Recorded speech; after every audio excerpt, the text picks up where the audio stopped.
जल्दी से गाड़ी में रखो और गाड़ी निकालो, मुझे ऑफिस के लिए देर हो रही है। ये ड्राइवर पता नहीं कहाँ मर गया और ये नक्श वो भी पता नहीं सुबह से कहाँ है। काम के टाइम ना सब पता नहीं कहाँ मर जाते हैं। बड़बड़ाते हुए अनिका ने आईने में देखकर जल्दी से अपने बालों को एक और बार संवारा और पीछे मुड़कर देखा तो वहाँ ड्राइवर की जगह नक्श खड़ा था। अनिका, मैं वो रमनीक भाई ज्वेलर्स के पास तो गया था। लगता है तुम्हारे ये जो ज्वेलरी सेट है उसको थोड़ा टाइम लग सकता है, शायद 1-2 दिन और। सॉरी मैम, थोड़ा लेट हो गया। थोड़ा लेट हो गया? कोई काम तुम लोग से एक बार में क्यों नहीं होता है? पूरा दिन बैठ के टाइम पास करते रहते हो। मजा नहीं कि तुम लोग एक काम अच्छे से कर दो, कोई ना कोई बहाना बनाते रहते हो। तुम सबके सब ना एक जैसे हो, काम चोर।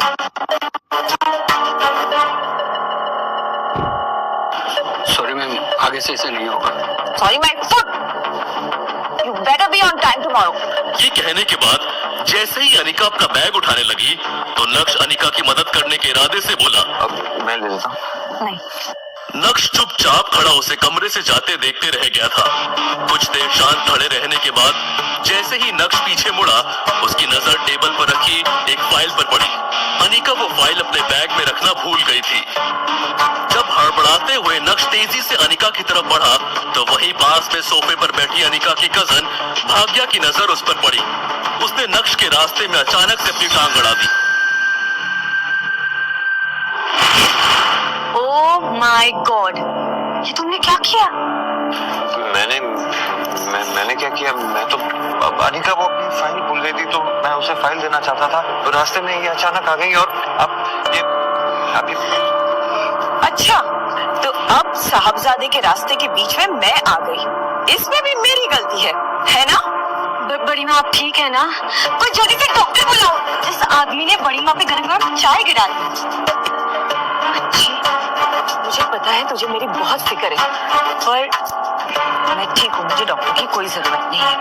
बस इस निठल्ले आदमी ने मेरी साड़ी खराब कर दी। जो शिट, बड़ी माँ की इतनी महंगी साड़ी खराब कर दी।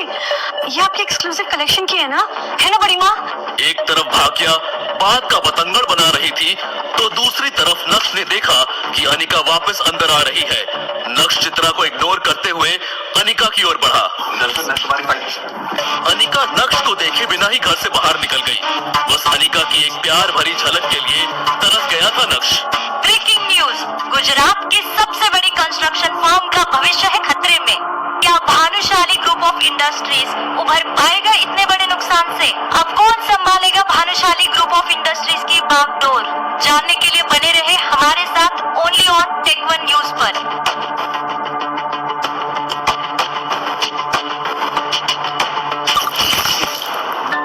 बेवकूफ, एक काम ठीक से नहीं आता, अब सीधे से चलना भी सिखाना पड़ेगा क्या तुझे? खड़े खड़े मेरा मुंह क्या देख रहा है? दफा हो जा मेरी नजरों के सामने से।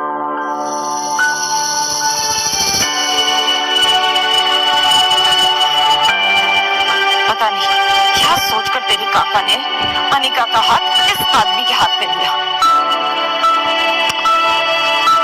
हमारे तो भाग ही फूट गए। घर दामाद बनकर बस हमारी छाती पर मूंग तल रहा है वो। ये है सावेरी परिवार का घर।